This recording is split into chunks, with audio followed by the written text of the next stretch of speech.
ലൂക്ക 7:23 എന്നിൽ ഇടർച്ചയുണ്ടാക്കാത്തവൻ ഭാഗ്യവാൻ. ആ വാക്ക് മാത്രം എടുക്കുക. ഇടർച്ച ഉണ്ടാക്കുക.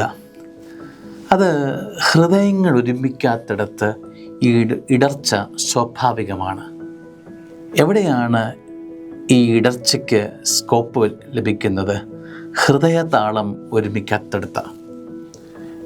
ഈ കുടുംബ അന്തരീക്ഷത്തിലായിക്കൊള്ളട്ടെ, നമ്മുടെ ദൈനംദിന ജീവിതത്തിൻ്റെ അനുഭവങ്ങളായിക്കൊള്ളട്ടെ, നമ്മൾ പറയുന്നത് അവരൻ കേൾക്കണം. ഞാൻ പറയുന്നത് ശരിയാണ്, ഇതിനോടെല്ലാം യോജിക്കണം. അപ്പോൾ ഉന്നതത്തിൽ നിൽക്കുന്ന നമ്മളോടെല്ലാവരും യോജിച്ച് നിൽക്കണമെന്നുള്ള സ്വാഭാവികമായൊരു പ്രവണതയൊക്കെ വരുമ്പോൾ ഇടർച്ചയ്ക്ക് ഒരുപാട് തലങ്ങൾ വർധനവുണ്ടാകും. സ്നേഹമുള്ള ദൈവവൈതലേ, ഇടർച്ച ഒഴിവാക്കുക അത് എളുപ്പമല്ല. എങ്കിലും അതൊരു പരിശീലനമാണ്. അത് ചേർന്നു പോകുന്നതാണ്.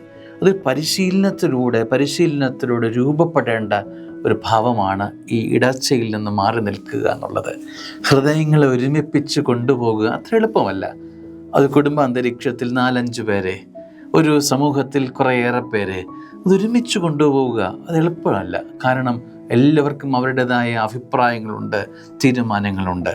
എങ്കിലും സ്നേഹമുള്ളവരെ, ഒരുമിപ്പിച്ച് കൊണ്ടുപോകാൻ സാധിക്കുന്നിടത്തെല്ലാം അത് ഒരുമിപ്പിച്ച് കൊണ്ടുപോകണം. അല്ലെങ്കിൽ എന്ത് സംഭവിക്കുമെന്നറിയോ? പിശാചിന് അവിടെ വേരോട്ടം ലഭിക്കും.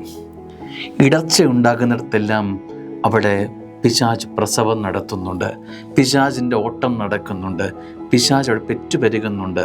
വിവിധ സാധ്യതകൾ പിശാചിന് അവിടെ ലഭിക്കുകയാണ്. ഇതൊഴിവാക്കാനുള്ള വഴിയാണ് ഈ പരിശുദ്ധ നോമ്പിലൂടെ കടന്നു പോകുമ്പോൾ, ഈ തീർത്ഥാടനത്തിലൂടെ, പുൽക്കൂട യാത്രയിൽ ഹൃദയങ്ങൾ ഒരുമിക്കാനുള്ള ഒരു പ്രാർത്ഥന, ഒരു യജ്ഞം, ഒരു താല്പര്യം നമ്മുടെ ഭാഗത്തു നിന്നുണ്ടാവട്ടെ.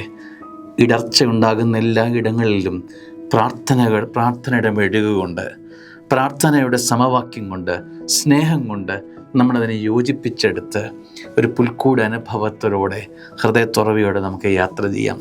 ദൈവം നമ്മെ അനുഗ്രഹിക്കട്ടെ. ആമേൻ.